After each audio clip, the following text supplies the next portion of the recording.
Oh, hello. What are you doing right over there? Well, you know what I've been up to? I've been making a picture frame. Just a mitred picture frame like this one here. Quite typical, really, you know. Very simple as it is.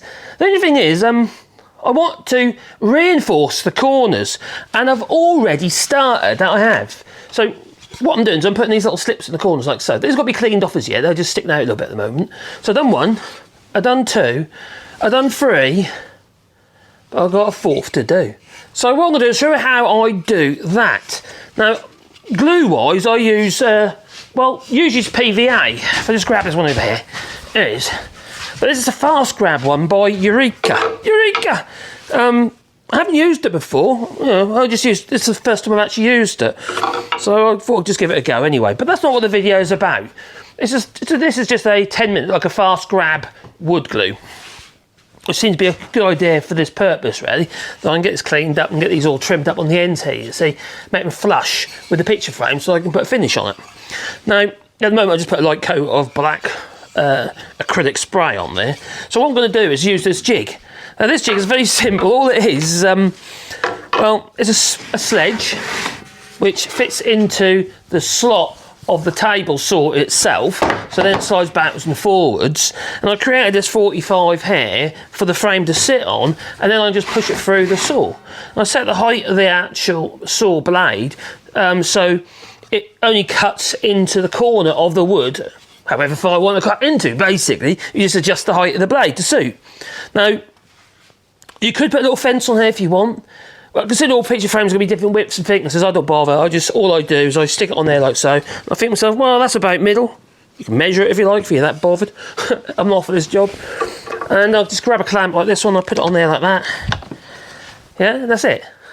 And I'll pass that through the saw.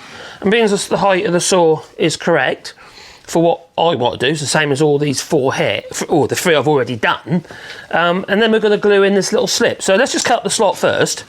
So I'm just going to literally turn the saw. Make sure you've got glasses on, safety specs, and really a mask as well. But I've got to talk to you, so I can't really.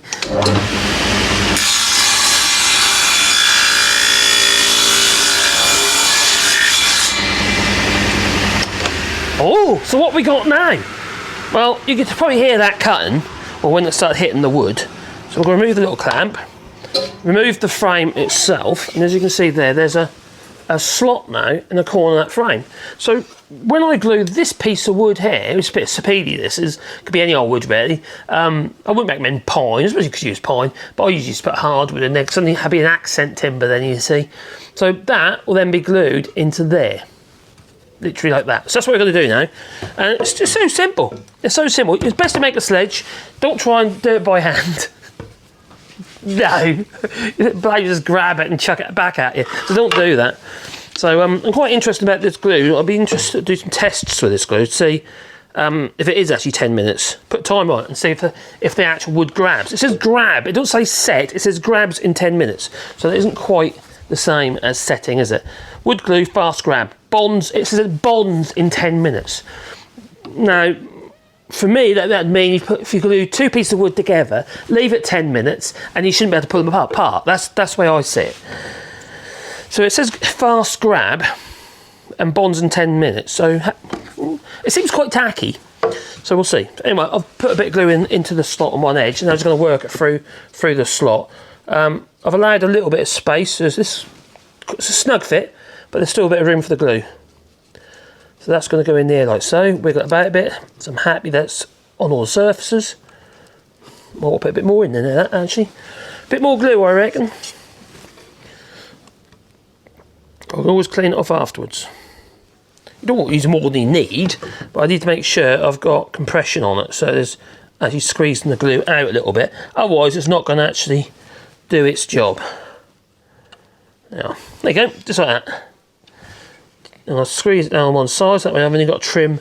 This is a bit of a trick for you. If the grain is in line with your actual little slip you're putting in, if you have it so the long grain goes one way, then push the short grain in further, you'll find it easier to trim off the actual excess. I never find it difficult anyway, but just use a bit of a rag and just clean off the excess glue. When I say clean off the excess glue, I mean it's not the same as cleaning off the excess wood, because you can see it's sticking out. That'll have to be done once the glue has gone off. So anyway, a bit like that. So you see it sticking out like so, and I'll trim that off afterwards, either with, well, mate, you could probably get away with a standing knife. If not, I'll just use a fine Japanese saw that I use for cutting dowels and what have you, when I, if I do dowel work. And then I'll finish off with a low angle block plane and just sand it flush, and then paint up and do whatever I want to do with it, making sure I keep my accent there. I just pushed on there, didn't want to do that. There we go, put it back. That's it, it's good.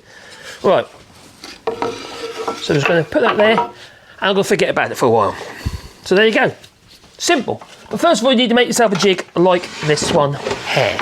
Now what you would have to do, if you've got a saw with a fixed guard over the blade as a part of the riving knife, you might have to take the riving knife off.